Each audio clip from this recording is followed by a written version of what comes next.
Hey, what's up everybody? Today's video I wanted to talk about how to flip safely. Because, whether you're flipping a trainer or a live blade, there are risks and injuries that can happen while flipping balisongs.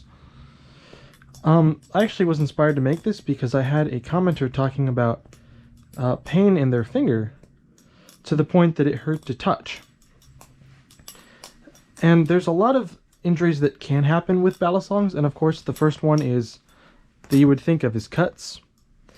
And it's true that you can get cut if flipping a live blade. Ways that you can mitigate this is to not learn tricks on live blades, taping blades if you're learning tricks, dulling blades, things like that. Of course, some people don't want to do those, they just want to flip a live blade, and that is their choice. Now, there are some people that believe if you flip a sharp live blade, you will learn tricks faster, and that is not true. Now, there are some tricks, perhaps, that could be learned faster, but most tricks, in my opinion, will get learned significantly slower if you learn them on a live blade. And the reason for that is there's a lot of tricks that require very specific timing, like let's say a scissor. A scissor, you have to throw it and catch it. Now, if I'm learning on a live blade and I mess up that catch and get a really big cut on my finger, I now have to bandage it, treat the wound, and then there's a good chance I'm going to have to wait for it to heal before I can start flipping again, which is going to make it take longer to learn than if it was a trainer and I could just keep going. You're also going to be more afraid and tentative when flipping a live blade just because of the added danger, which is not going to make learning a trick faster. But there's other places that you can get cut with live blades too. For instance, your feet. If you're flipping a live blade, then it's highly, highly recommended that you wear some closed-toed shoes, because otherwise you could drop it on your foot. Now, in terms of dropping it on your foot, one thing you want to get really good at is if I'm dropping my balisong, you want to get used to the idea that the balisong is falling, I need to move my foot away. It's falling towards, let's say it's going to fall towards my right foot. I move my right foot out of the way. And I know that's pretty obvious, but it is something that mentally you have to think about while you're flipping. And especially when you drop a balisong.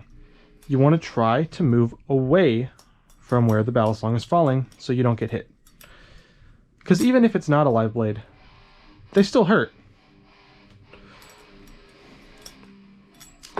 So, other safety things, and in general injuries that can happen, are mostly repeated stress injuries. So a repeated stress injury is basically an injury caused by doing one thing over and over, generally in a way that is putting stress on some part of your body. For instance, if you flip a lot, and I mean a lot, there is a good chance that you have had some form of hand pain or wrist pain. Now, this can be somewhat natural with just the nature of what we're doing here, because if you flip too much, you are going to develop some kind of pain. And I don't mean to say this to worry you, I mean hours and hours and hours a day. I don't mean an hour or two here and there. Especially if you're doing a lot of certain types of tricks that involve wrist movement, I can sometimes get that wrist fatigue after I flip for a couple hours in a day. But it's not really something that you need to worry about. All you need to do is if you're ever flipping and you're experiencing any form of pain, stop. Just take the balisong, set it down, come back maybe later in the day, maybe the next day. Come back when flipping no longer hurts. If it still hurts, put the balisong back down, wait even more. Because I love flipping, and I know you guys love flipping, and we all want to be able to keep flipping. And the best way to ensure that you will be able to keep flipping throughout your life or throughout years and months is to stop when it hurts. Because if you're experiencing any kind of pain, it is your body telling you to stop. So don't ignore the pain and keep flipping, just stop, use it as a natural little break, and go do something else for a while.